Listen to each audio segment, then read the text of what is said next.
Good morning, church. Let me start with reading you a text that I talked about last week and the week before. Genesis chapter 1, verses 26 through 27. Then God said, "Let us make mankind in our image, in our likeness, so that they may rule over the fish of the sea and the birds of the sky, over the livestock and all of the wild animals, and over all the creatures that move along the ground." So God created mankind in his own image. In the image of God, he created them. Male and female, he created them.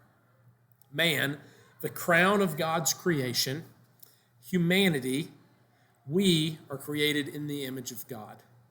For a created being, there is no higher honor than this. Our great value, a value that exceeds that of any animal on earth or any machine, is rooted in this biblical truth.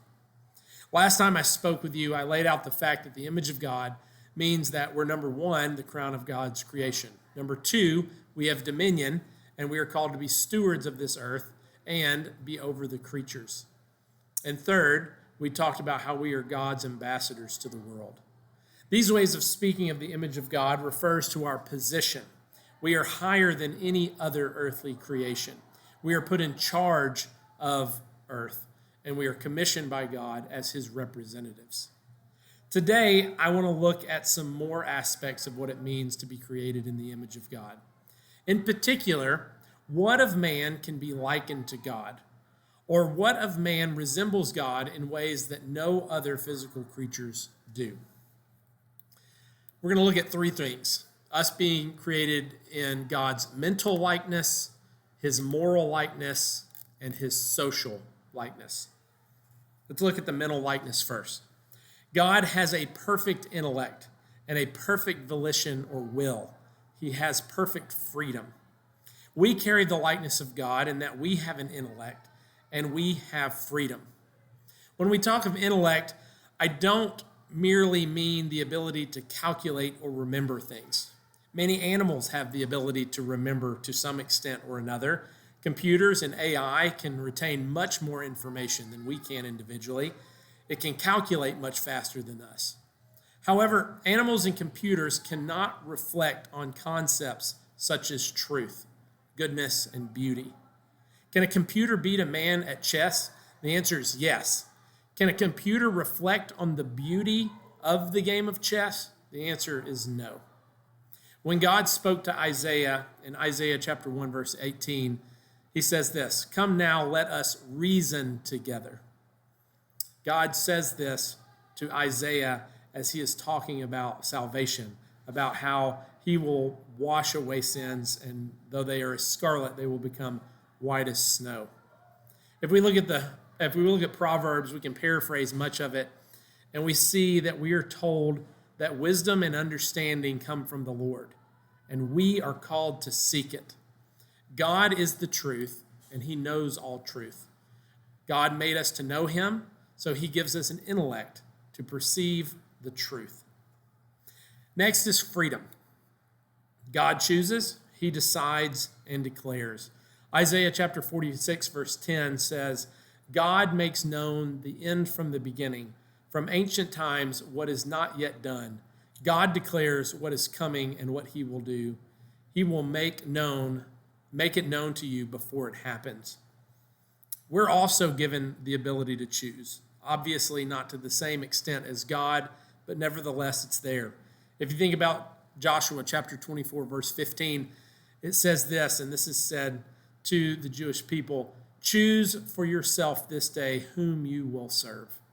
So God is given the ability to choose, decide, and declare, and the image of God in us gives us that same ability of freedom.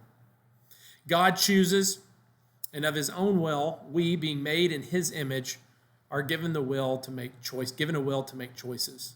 Animals function off of instinct. Computers and AI function off of programming. Humans have both of these to one extent or another. But somehow, God gives us the ability of self-determination that goes deeper than programming or instinct. Next, we're created in the moral likeness of God. God is righteous and goodness itself. Psalm 11:7 says that the Lord is righteous and that he loves justice. Psalm 89:14 tells us that righteousness and justice is the foundation of God's throne. We, being made in God's image, are moral creatures. We are made to seek God and his righteousness. Animals don't truly understand the concept of right and wrong, at least not in a moral sense. A dog may know when he misbehaves, but it's only because he's trained that way, not because there is a moral law written on his heart. A computer, an AI, it's not moral. It can't be moral. It doesn't have a conscience. But it can be programmed for good or bad, but only because a moral agent, namely a human, sets its programming. We're created in the image of God, and so we are moral creatures, unlike animals or computers. Third is social likeness. God is one, but God is also triune, Father, Son, and Holy Spirit. The three persons of the Trinity exist in eternal relation to one another. The Son submits to the Father, the Holy Spirit proceeds from the Father and the Son, and perfect love is shared between all three throughout eternity. From the beginning, we know that it was not good for man to be alone. So God created Eve for Adam. God then told them to be fruitful and multiply. Even outside of the family, we know that friendship is God ordained. If we look at Psalm 133:1, we see this: how good and pleasant is it when brothers live together in harmony. Animals are social, but this is primarily for survival. Computers have no need or desire for community. Social relationships is something that God has specifically made us for because we're created in his image. Now, the image of God has been defaced by sin. That is, our mental, moral, and social faculties are damaged. However, they're not erased. The image of God remains in man. So when we think about man or humanity, I want you to think about the image of God. Try to reflect on that and understand that. We are the crown of creation, and we are to exercise dominion. We are God's ambassadors to the world. We have a rational mind that seeks truth and has a will.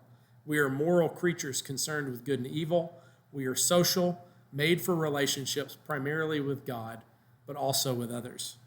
When you think of yourself, when you think of others, remember the image of God, or the fancy Latin term, the imago Dei. Let me close with a quote from C.S. Lewis. It's in his book, The Weight of Glory.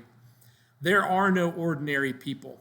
You have never talked to a mere mortal.